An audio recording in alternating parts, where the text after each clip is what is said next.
Hey everyone, it's Sarah Hoffman, your Technology Integration Specialist here at Washington Local Schools. If you're looking to make your Chrome browser smarter, faster, and maybe even a little prettier, you are in the right place.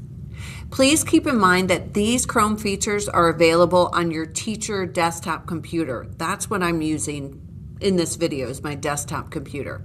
Not all of these features are available on the Chromebooks, because our Chromebooks are not updated as often as our desktop computers are, and that's pretty much due to state testing. Today we're going to dive into some of my absolutely favorite features in Google Chrome, and these features are going to boost your productivity. So let's get started. So first up, let's dive into your Chrome settings to save you time and customize your toolbar. So right up here, the skinny snowman in the upper right-hand corner, you're going to click on that, and then we're going to go all the way down here to settings. Now there are a lot of settings, but we're just going to focus on two. We're going to focus on customizing our toolbar and setting up the on startup. So let's start with that, on startup. So I'm going to click this. And what this means is when you start up your computer, what tabs are going to automatically open up for you every day. So this is a huge time saver. So right here, the first option is on startup, it will just show Google. So no tabs will be open. It's just going to give you a clean start to your day. And then you, depending on your mood, can decide what websites you want to open. Or you could do continue where you left off. So what this means is when I shut down my computer at the end of the day, it would remember what tabs I have open. And then tomorrow morning when I come in, it will open up those exact tabs. That may be perfect for you. It's not my preferred work method. So I like to open specific pages when I turn on my computer. So the way that I have mine set up is it automatically opens up my Gmail, my Drive, my daily tracker that I have, my calendar, PowerSchool, and Gemini. And Google AI Studio also. And the way that you can set this up is you notice at the very bottom it says add a new page. And then it gives you a window where you can type in the URL address or you can copy and paste the URL address. What I would suggest, if you're going to put your calendar in, which is a great thing to have pop up right away if you use Google Calendar, is to type in the website. So just type calendar.google.com and add that. So now I wonder if it'll add it twice for me. So then that's going to just open to whatever day it is on that day where you're opening up your computer.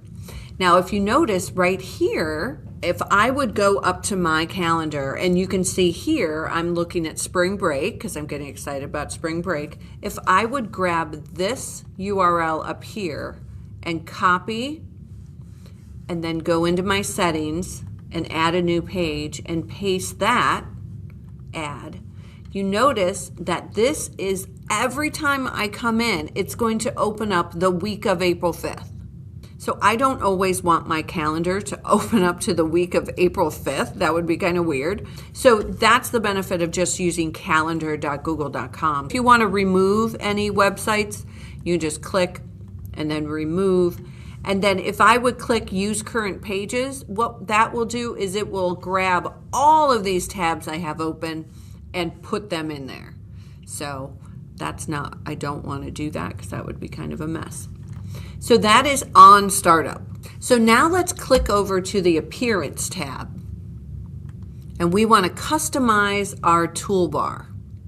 You can choose exactly which icons you want to be visible next to your address bar. So I am going to click this, and then I'm going to open up this little side menu, and this is going to give me my options to customize my toolbar. And I'm going to explain two that I just love. So you can see that you can toggle these on and off. Most of them I have off. Tab search is one that I have on. So you can see when I turn it off, that little icon disappears. And when I turn it on, now it's back here. And if I hover over it, if I'm not sure what that icon is, I just hover over it and it'll tell me what it is. And then the other one that I have on is reading mode. So let's take a look at what these two, tab search and reading mode, what they are. So here I have a website on Red Pandas. And you can see it's kind of funky. There's a lot of pictures and the text is really small, but there's some good information, but it's just really hard to read. So with one click on our newly pinned reading mode icon, we strip out all of the pictures and all of the links and all that other stuff, and we only get the facts. I only get the text. So I can move this over to make this even bigger if I want to. And just so all of that is kind of out of my view. Let's look at the options that are available in the toolbar up here. The first one is read out loud. So if I click this. Red Panda Facts versus Giant Panda Facts. Red pandas and giant pandas must be pretty similar, right? I mean, they're both pandas, they both eat bamboo. So it will read the article. You can pick your voice. So right here is a little voice icon, so I can pick. Hi. This is a preview. Hi, this is a preview. So I can preview the voice here, and then you select with which voice you want. Now notice it does have languages, so I could change the language here too. So right here you have adaptive highlighting and then word and sentences, or you can turn that off. I could turn off the links in the article. So like you notice down here, there's some links. I can just click there and I'm not distracted by that blue with the underline. I could change the text size, so I can make this bigger. What else can I do? Oh, I can change the font, so I can do that. I can change the color. So if I wanted a blue background, I can even change the line spacing and how spaced out the words are, how spaced out they are. So that is reading mode. So that is available for your students. So that's something that you could have them pin, or you could just grab their computer and pin it for them. Sometimes when they get into those settings, they start clicking on stuff that they don't need to click on. So you could just go into their settings, set it so that it's right there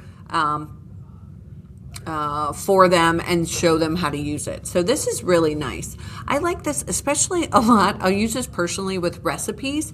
Recipes have so many ads and stuff popping up all the time. It drives me crazy. So personally, when I'm at home and I'm looking at a recipe, I will put it in reading mode so that I can just look at the recipe and not get all the ads. All right, so that is, oh, look how cute he is. So that is reading mode. The next one that I want to show you is the tab search. So remember, I customized it, so it's right there.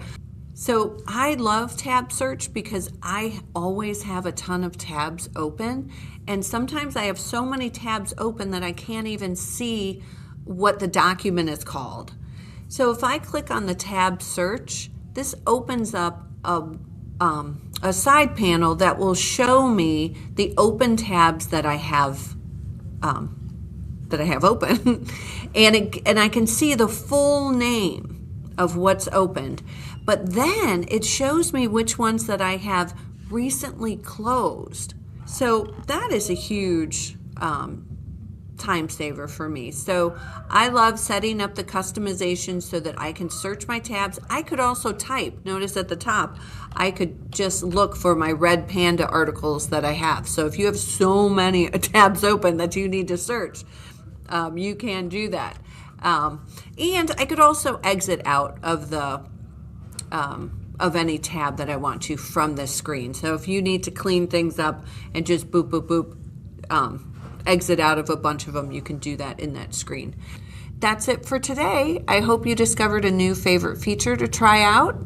Make sure that you check out the rest of this playlist too, and have a fantastic day.